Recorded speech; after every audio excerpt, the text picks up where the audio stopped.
Hello, everybody. Ella J here on behalf of WrestleZone, and today I am once again joined by a global superstar, that being Lena Kross. How are you today? I'm great.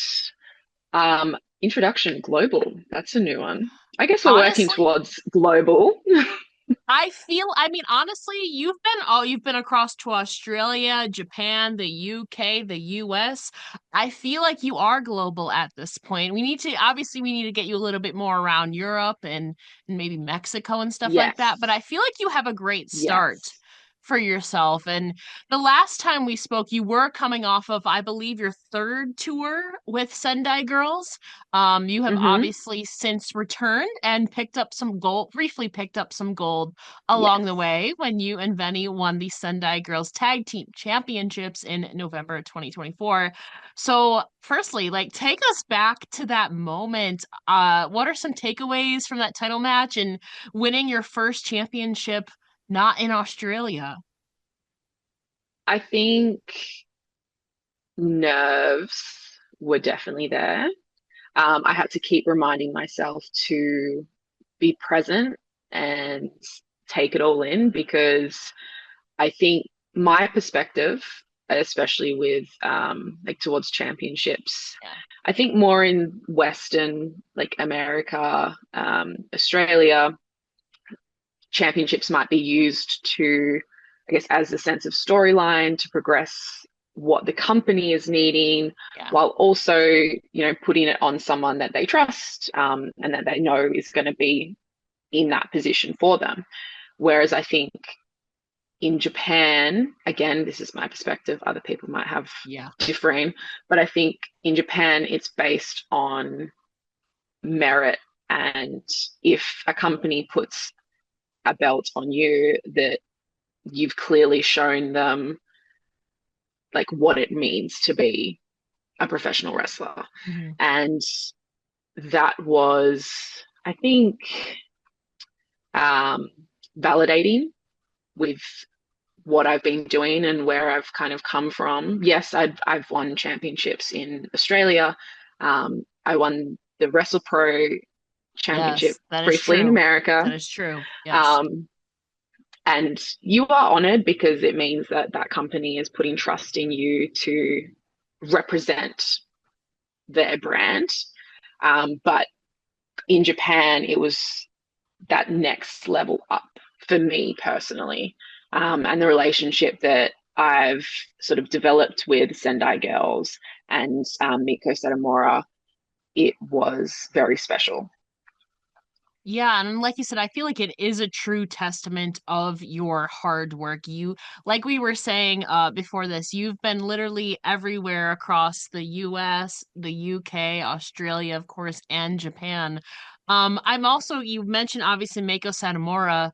Her retirement match is coming up in a Mm. few months. I believe at the end of April, it's going to be like Yes. 30 years, I think, actually, which is Hmm. crazy. So tell us about your experience working under Mako and maybe some things that you've learned from her. Oh, she is genuinely a legend in all aspects of wrestling, outside of wrestling. So being able to go to Japan with Sendai Girls, I obviously get the opportunity to train at their dojo Yeah. and I get to work with her on that level. Just to see, 30 years in, she is still preaching that you need fundamental and like the basics of wrestling and professional wrestling are so important for yourself or your opponents. And there's no lacking of that even now. So, and then watching her on show days and how she can walk into an arena, a locker room, and the respect that she has earned and deserves is just, I've never seen anyone present with that much respect and aura, you know, and she definitely deserves all of that. Um, but yeah, it's very special, and I know a lot of people see Meiko as a dream match or a dream opportunity. And the fact that I have had the opportunity to go over with her for 6 tours now doesn't fall short on me at all. Every time I go over, I know that maybe that time is limited, whether it's in the ring, Yeah. but the advice she gives outside of the ring as well is also, invaluable. What has she taught you outside of the ring? Um, Not necessarily what she has verbally taught, I Okay. think, but how she presents herself and how she holds herself in a professional manner. Like I was kind of saying before, you see it and you can see it straight away. A lot of people don't have that. And I think that for me is very kind of inspiring to see. And that's how I would like to be viewed by other people eventually down the line. Yeah. But just seeing how she presents herself in different situations, I think I've learned a lot in that sense, just being able to observe and watch. Um, and then, yeah, I'd say that's probably the biggest thing. Just being able to be in that position where I can observe and see how she holds herself is very cool. Absolutely. Obviously, her in-ring career will soon be coming to an end, but I am so confident that she will be continuing to help out behind the scenes in Sendai Oh, Girls definitely. and all of that. So you Yeah. will have more time to pick her brain and all of that. So we're Hmm. looking forward to that. Gosh, it's like 3 months away. It's gonna get here so soon. Yeah, But that's going to be very big. you obviously mentioned the Sendai Girls Tag Team Championships kind of being an Mhm. indicator of merit. You have unfortunately lost the title since then, but you will always be in the history books, Lena Kross, so nobody can take that away Yes, from you. I'm I exactly. I'm curious, tell me about your partnership with Vennie and your experience working with her as well. Yeah, so I think we kind of just fell together. Yeah. Um, I don't remember which tour it was, but we were put together as a tag and our chemistry together just clicked. Um, and that was obviously seen by the higher ups, kind of noticed that chemistry and how well we work together. Um, and then from there, another opportunity came, and then there we were as tag champs. But Vennie herself is insanely talented. Like, there's times where I'm kind of just sitting on the side. I should be like in there, but I'm just like watching her do what she's doing, and I'm like, holy crap! Like, shit, she's so good. um, but yeah, she's insanely talented, and I think there's probably only one other person that I would have liked to have that opportunity with, but I'm glad that I got to share that with Vennie because of how she kind of works and how she puts together creatively is different to me. So it was able to sort of challenge how I would usually uh, think, Yeah. which I think is so important because having someone to be able to challenge the way you think is only going to help you improve and help you get better.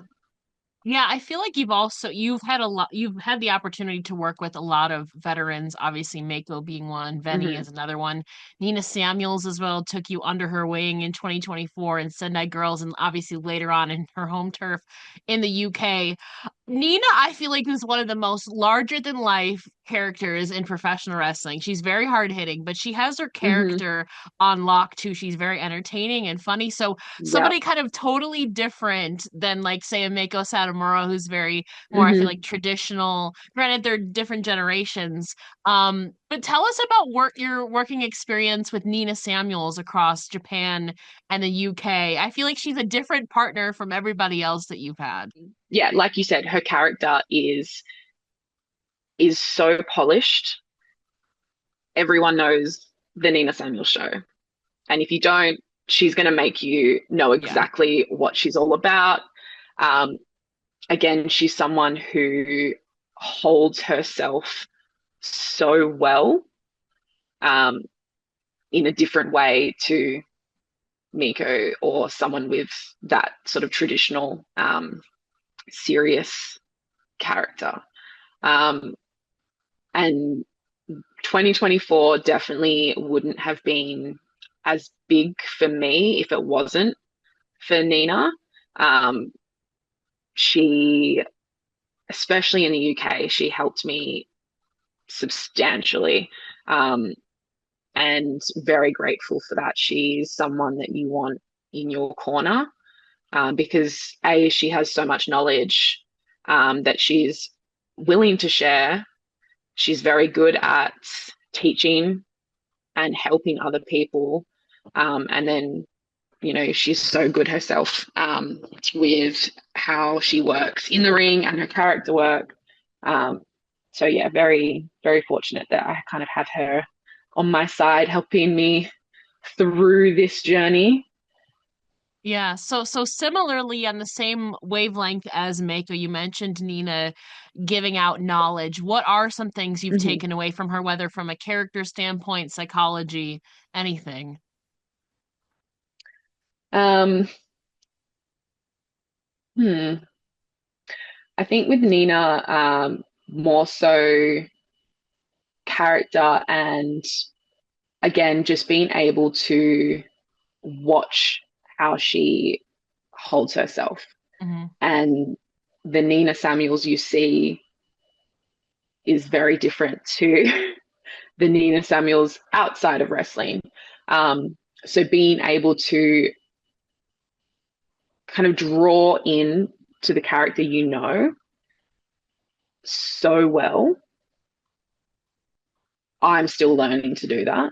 And I think having her kind of just giving advice and ways to think about, oh, have you tried this? What about this? As a sort of bouncing board, is definitely beneficial.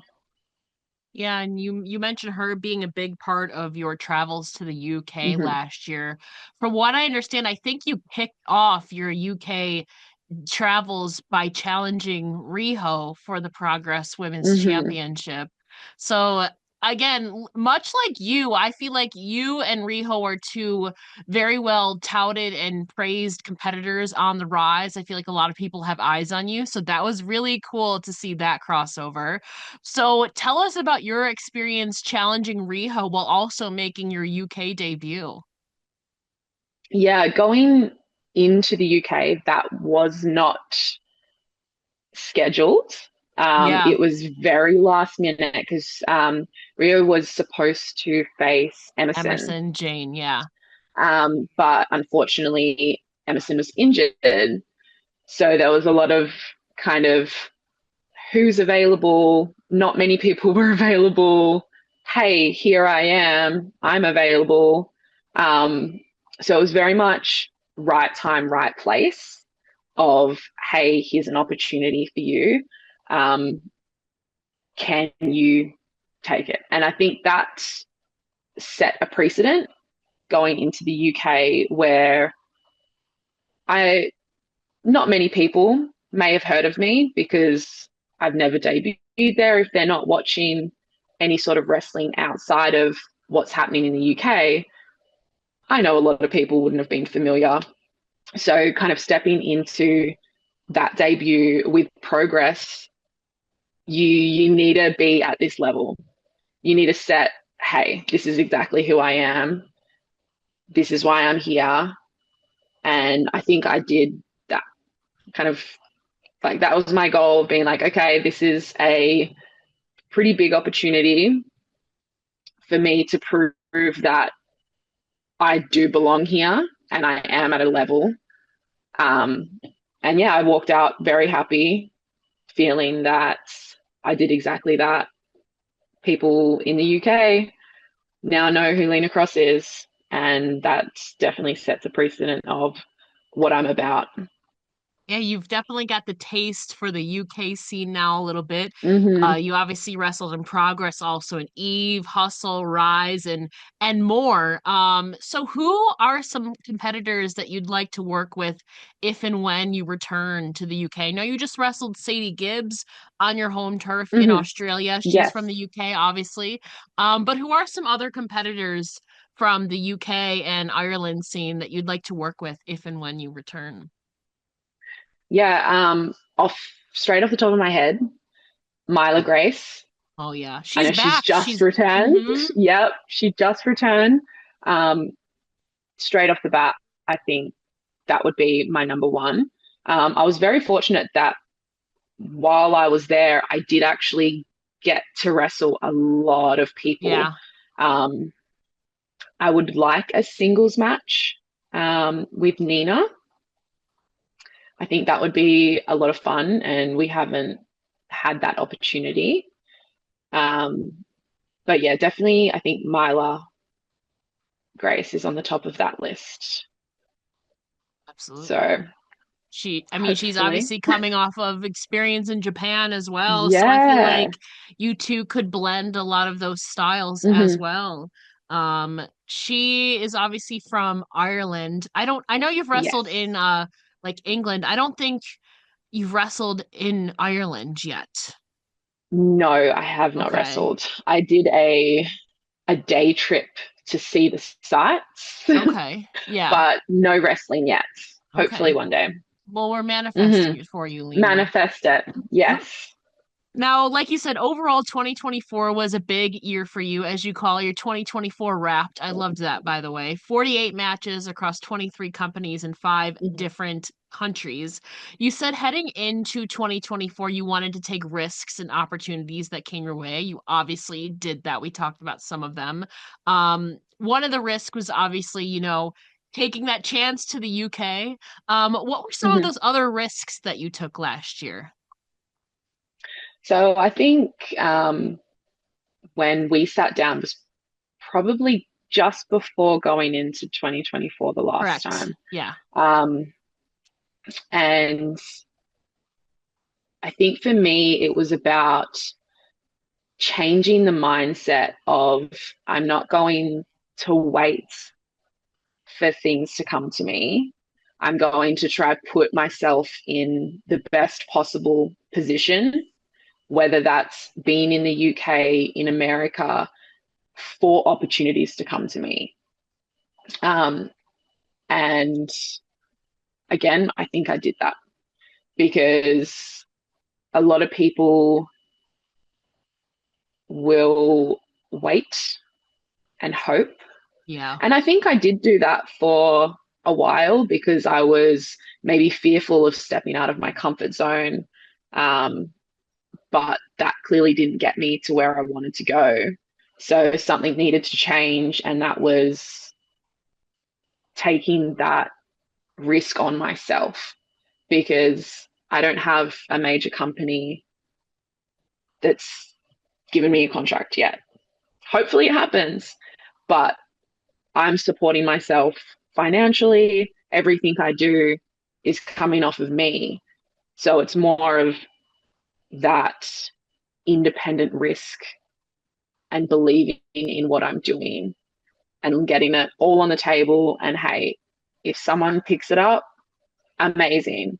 If someone doesn't, I can walk away and go, I did some really cool things. I put it all out there. I'm going to have no regrets. And I think that was a big sort of lesson for 2024 um, that I overcame and, or over, not overcome, but kind of learnt to live by. Yeah. Yeah. And now in 2025, you say you're Mm-hmm. going to keep moving until you get what you want. You kind of alluded to maybe one of them. So, what do you want in 2025, Lena Kross? What are some of your personal and professional goals for this year? Yeah, I think I want to be able to get to that point where professional wrestling is my sole income, my sole job. That's the big goal. Um, I think 2024 set me up to be in the best possible position for that to happen. And now it's just a matter of continuing and to build on what I've established already and to just get bigger, um, and get what I want. Without We're specifically saying that's what I yeah. want. Yeah, no, I get you. Mm-hmm. I'm a little bit superstitious. So like I get it. I get it, you know. Mm-hmm. But looking ahead now in 2025, we obviously have to talk about one of your upcoming matches. We have PWA Tag Race coming up on Yes. January 31st, which is celebrating the support which is supporting the PWA roster and the Mm-hmm. LGBTQ community, similar to Sydney Mardi Gras. I'm kind of jealous that we don't have that here where I am. We don't really have like a big Mardi Gras thing. Really? But I know not really, not that I'm aware of. I feel like that's more so a Ah, thing in like New Orleans and like the bigger cities. As yeah. far as I know, Yeah. we Okay. don't have like a big Mardi Gras thing. Mm-hmm. Um, but on the topic and in that spirit, can you tell us more about the importance of Tag Race and what it stands for to you? I think inclusivity is such a big one, and creating a space where people feel that they are safe. And I think safety is such a big thing where you can feel safe on a physical level of no one's going to harm me, or and you can feel safe on an emotional level, feeling comfortable in the way you communicate and the way you express yourself without judgment, um, is so important to everyone. And the LGBTQ community obviously don't always get that in areas of their life. So something like PWA spotlighting it, which I think they have done in recent history, that I've been included, or since I've kind of been within PWA, Mm, I feel that they have done that very well, and sort of putting a spotlight on the LGBTQ roster members, giving them the opportunity to have a platform that allows them to advocate for themselves, but also for other people in their community who might not feel safe enough to voice those feelings and those emotions. Um, and yeah, PWA provides that environment where people have that opportunity, not only for their rosters, but their fans, as well. So, and Drag Race is amazing. So, if you can get a show that's kind of playing off of that is great. And I think more companies should be able to use their platform, um, to spread positive kind of in vibes. There's so many not positive vibes in the world at the moment. So being able to have at least that one space is really important. Now I have to ask, are you a big Drag Race fan? I'm not massive. Okay. I do enjoy watching it. Two of my really good friends, Lucas Fantasia and Shahil, they are avid Drag Race Yeah. fans. So whenever I'm with them, we'll watch it. We'll kind of sit down. I'll get the summarization of what's been happening, Mm. um, but I am terrible at keeping up to date with the amount of content that comes out. Yeah. Um, but no, I do enjoy watching it, and I think it also gives a lot of inspiration to some of the gears, Yeah, absolutely. of wrestlers, especially like in the last couple of years. There's been a lot of drag inspired, Hmm.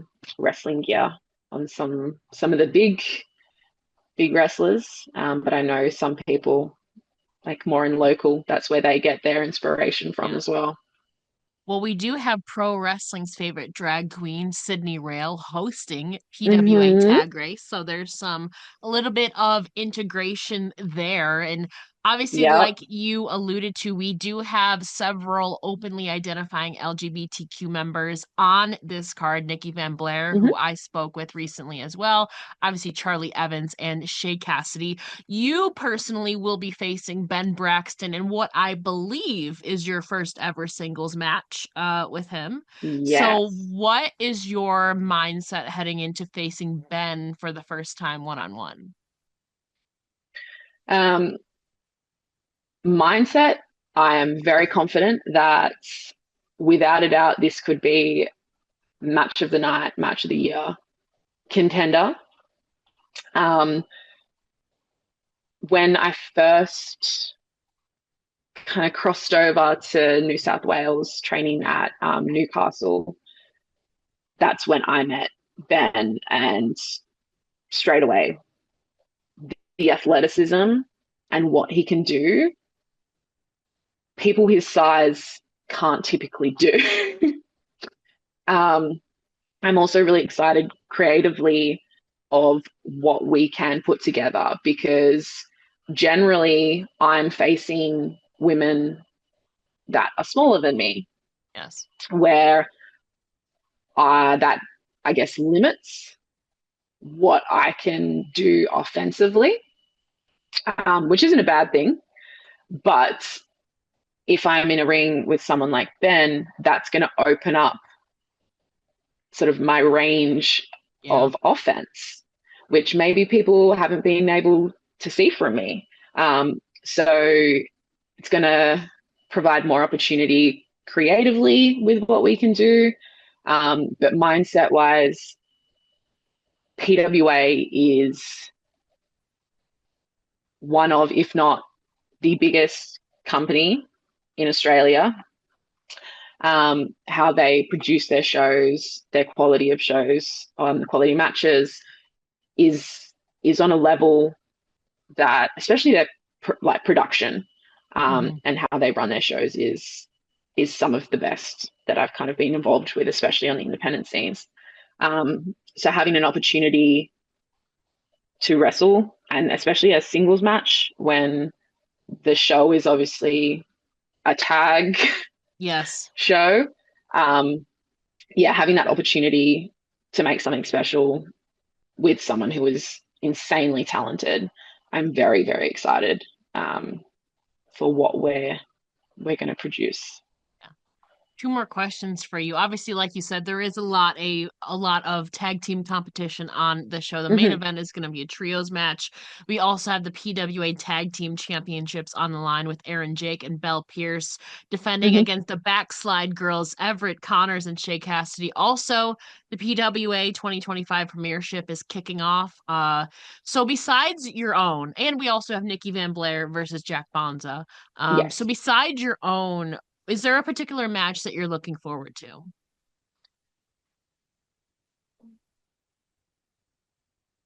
the Backslide Girls, just because I love watching them perform, Yeah. and you kind of just like backstage, their entrance, everything.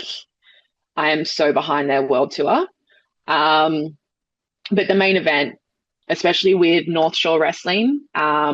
with Charli Evans forming that relationship with Will and Sam, and they only had, or they debuted as a trios. I think it was their last show, the last show of the year last year. So I think they've had two trios match. Yeah. But only having two, they already have so much chemistry together. Um, they're an absolute force of nature right now. Charli Evans is on a mission to make PWA Chev's country. Um, I'm here for it. I'm here for North Shore Wrestling. So I'm really excited about that main event and to see where that trios can go. Yeah. So you kind of answered my final question because PWA heavyweight champion Jessica Troy will unfortunately not be in action as she's dealing with an ankle injury. Mm-hmm. She still is advertised to be there. Whether something comes of that, we still have yet to see. But like you said, her friend turned foe, Charli Evans, will be in action. So I kind of wanted your thoughts on their fallout. You know, you've wrestled both of them several times.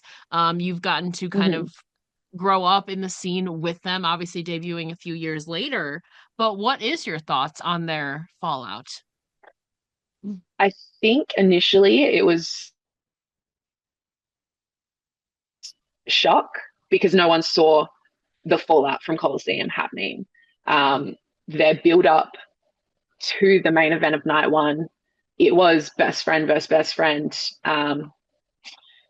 It it had a special sort of aura about how they built that match, um, and the fallout on night two was definitely a shock.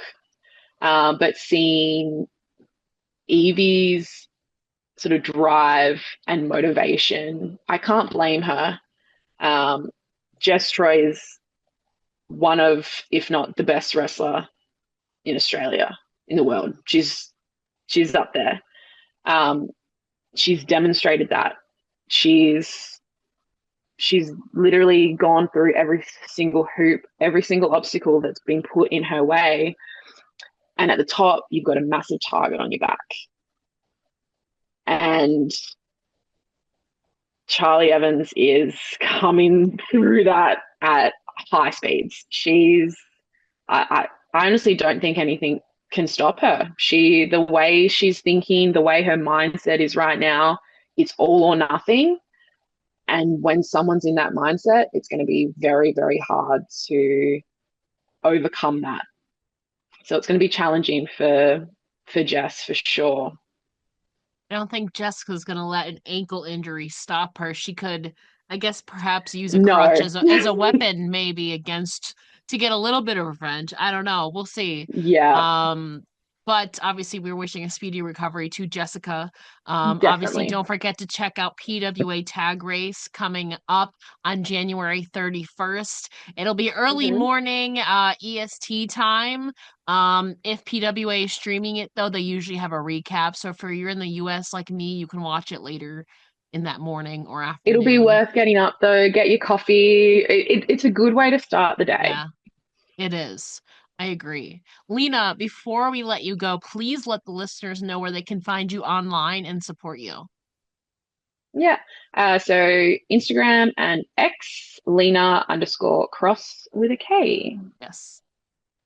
Very simple. Well, Lena, thank you so much for joining me here today again. And don't forget to check out Lena in action against Ben Braxton at PWA Tag Race. Lena, we wish you all the luck in 2025. Not that you need it, but I'm looking forward to your world tour continuing as well. Thank you for having me.